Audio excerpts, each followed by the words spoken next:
Hello, it's me. Darling girl, let's talk for good vibe. Sama talaga ng pakiramdam natin. Pagdugtungin ang lagnat ko, 3 weeks na, pero hindi po tayo pwede humiga lang, magpahinga. Kailangan natin talagang bumangon para magkaroon ng content kasi masisira ang algorithm natin. Isa pa, wala tayong revenue kung hindi tayo magawa content. Kaya pasensya na po kung ba't lagi ko nababanggit ang mga ganyan. Kasi pang ano lang ba, pang boost sa sarili ko na kahit gaano ko nahihirapan sa kinararamdaman. Pinipili ko pa rin gumawa ng content para i-share sa inyo yung mga simple reaction ko. So, bago yan mga Kalingap Chomcar, i-shoutout man natin si Kuya Val, si Ate Edna, si Kalingap Rab, siyempre ang Chomcar, shoutout sa mga kasama natin na Kalingap Artists, Charity Plumbers, mga reactors, shoutout, at sa lahat ng Chomcar community. Ayan po. Marami na po nakapanood sa live ni Chomar nung nandoon siya po sa Naboa kasi graduation ng kapatid niya pa, no? So, hindi ko nila ibigay ang salaysay doon kasi marami na nakapag-reaction niya. Hindi ko na rin reaction na niya kasi marami na nag-reaction. Pero may mga part doon na pwede natin pag-usapan at magdagdag. Dito sa, kapag sa nangyari itong paninira sa kanya itong matanda na BBC. Lola BBC daw. May edad na pero BBC pa rin, no? BBC. Sa bagay, pangalan niya. Pero hindi daw yan ang tutunang pangalan. Ngayon, dahil sa nangyayari sa kanya, matagal na pala ito siyang nagme-message, di ba, kay Jomar. Naririnig na natin yan noon pa na lagi yan nagme-message kay Jomar, nagsishare ng mga video na tuwing may issue noon, issue sa kabila, issue sa mga antay, issue na sinisiraan ng Jomcar, sinishare niya kay Jomar, which is hindi tresara si Jomar. So normal sa atin minsan na i-restrict natin yung tao, pag maubos yung pasensya natin, binablock natin. Nabagyan ni Jomar dito, iwan daw kung ba't nakaka-message siya na black naman daw. So sa tingin ko, baka bagong account na naman itong ginagamit niya. Ano po? Kasi bakit nakakapag-message naman ulit kay Jomar na naka-black naman daw.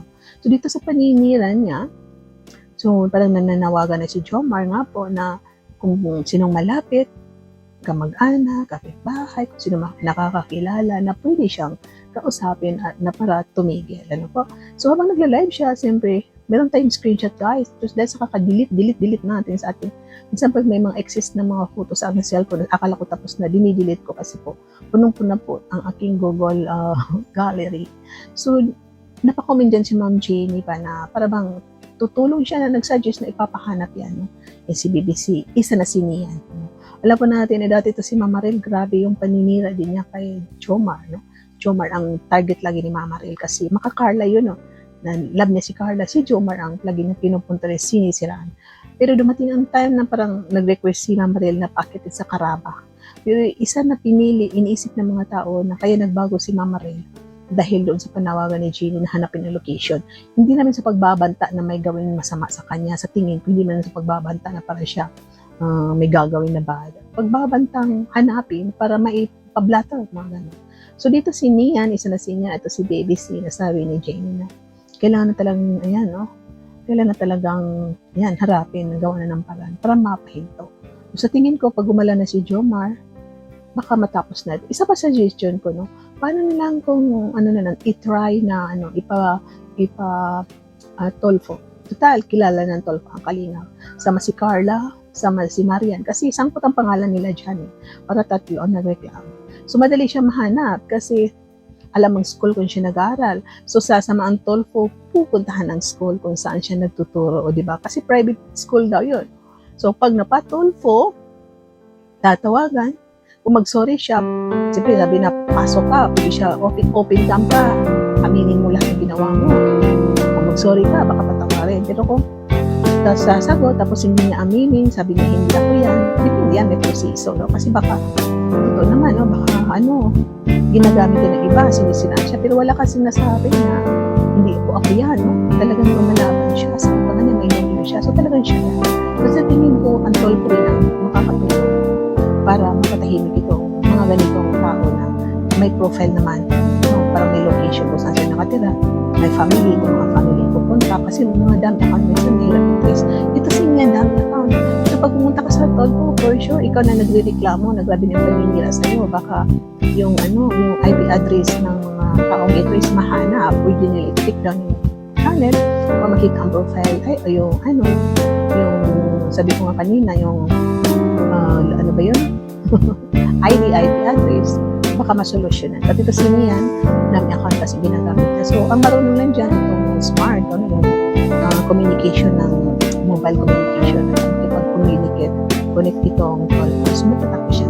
So, dito nga po din tayo, yung mga nakaraan na live, kasi iba yun ang teamwork na nasabi sa amin na iniwan sila. Hindi po sila iniwan. At dito nga po, regarding naman po sa teamwork, nandiyan pa rin yung support nila sa job car. Kung minsan din natin sila nakikita, normal po ang mga tao, busy din po yan. May trabaho, may bakasyon. So, hindi, minsan may magkakaiba, masasabi natin, bakit active ang isang tao? Kasi active, doon nagkataon na lagi siyang may free time. No? Tapos dumating ang time na double job, ang dalawang job, naging 4, 5, 6. Kaya nagkakataon na may mga changes ang mga active nila sa live, online, active nila sa live, kaya ganun po. So, yun po, no? Ano po natin yung teamwork ay hindi nagbabago po, mga kalingap. Isa pa na concern ko, itong, baka may maantay itong, baka may nag-utos ito kay BBC na magganyan. Kasi itong word naman niya, alam natin kung saan galing eh. Hindi ko naman pinagbibintangan na siya, no? Hindi ko naman bibintan na itong babae na to, siya ang simuno. So, baka may siya, baka may nagsisimula ang word na manyak, no? Diyan siya nagsisimula, tapos may naturuan, tapos baka may inutusan, sabihin mo yan, no? Kasi bakit may mga manyak na naman ng words na lumalabas, which is wala naman tayo nakikitang nagmamanyak si Ido or si Joma. So, dahil siguro itong mga antay, nakita nila na para wag na mag-vlog ang Jomcar, gumagawa sila ng issue. Kasi sabi nga ni Rab, na ayok mo na mag-vlog kasi pag may issue daw, nawawalan siya ng gana. Normal po yun, no? Para mo na wag masyadong ma-expose ang Jomcar. Para bigyan sila muna ng break, makapagpahinga. May channel naman sila kung gusto silang mag-live or mag-vlog. Total, nakikita din natin sila sa Velvet. Nakikita natin pag nagla-live si Carla sa bus. Same din kay Joma, may vlog. Pero ito si Carla. Tama naman no, na totoo minsan nawawalan tayo ng gana. Pero hindi ibig sabihin na dahil hindi sila na vlog is tapos na. Hindi po yun, no? Okay lang yun, respeto natin si Rab. Kasi parang, dapat kasi pag gumagawa tayo ng vlog, meron tayong, excited tayo sa content na sa araw na yan, inspired tayo. Pero magsisimula pa lang tayo habang nag-score tayo natin cellphone, nakikita natin issue sa manyak, issue sa buntis, dami-dami ka-issuehan. Parang manghina tayo na director, mawawalan tayo ng gana. O, di ba po? So, sa tingin po ito, may gumagawa para wag ma-vlog. Kasi sabi ni Rab na, ay mag-vlog dahil daming issue, no? So baka may gumagawa ng gulo, may inuutusan, maggulo kayo, gawa kayo ng issue, gawa kayo ng ingay, para maingay sila, mga reactor mag-ingay, para mag-away-away ang mga reactor, para mga supporter mag-comments, mag-away-away, sabihin nila, hindi kami naniniwala, pero comment sila ng comments, bother sila, worried sila. So sa tingin ko, gawa-gawa ito ng antay, para ang Jomcar ay para gumising mo. Ganun po. Yan po ang tingin ko. So ano kayang gagawin natin? Comment po kayo guys. Ano ba ang suggestion ninyo? Huwag napansinin. Pero hindi natin masasabi na huwag pansinin kasi pinapansin natin, di ba? Pag may nakita tayong issue, nag-comment ang isang tao na issue, dugtungan, away-away, comment. Pag nakita ng reactor, gagawing reaction. No? Pero ang nakikita ko naman sa mga reaction positive, sinasaway yung tao na nagko-comment ng bad, hindi naman ginagatungan na totoo. Sinasaway, pinapagalitan na wag ulitin. So, talaga, no? Iwan ko kung anong gagawin natin para matahimik. So sa tingin ko, isa rin na naisip ko na pwede rin manawagan si Rab. Please, huwag niyo na basahin ng mga comments. Nasa atin naman yun, di ba? Nasa atin.